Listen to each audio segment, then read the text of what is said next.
3 of God of the Impossible. And today I'm looking at a different story, and this one can be found in the Old Testament in Judges chapters 14 to 16. And it's the story of Samson.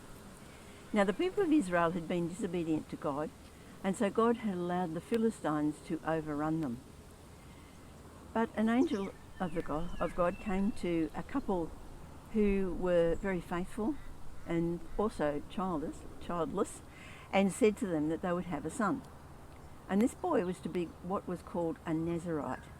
That is, he was to be someone dedicated to God from the womb. And one of the marks of being a Nazarite was that they never cut their hair.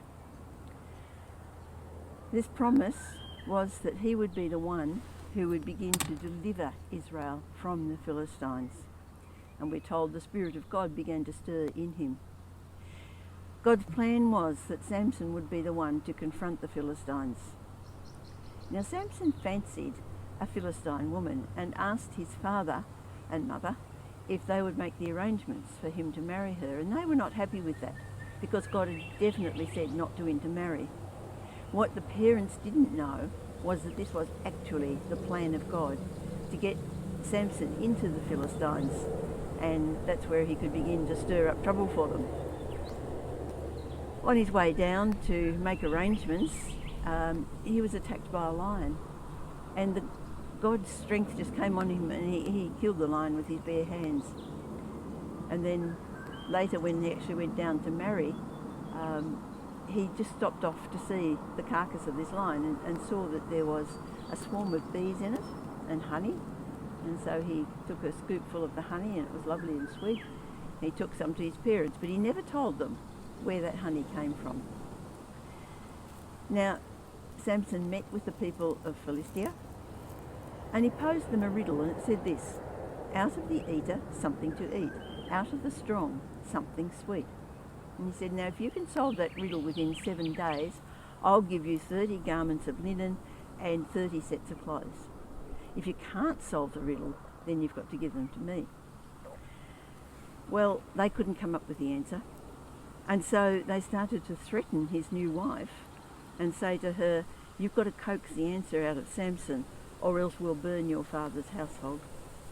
Burn them all to death.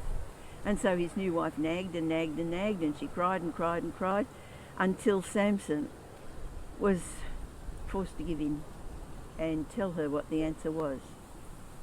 And so with the answer, they were able to give him the answer. Samson was then forced to give them the clothing.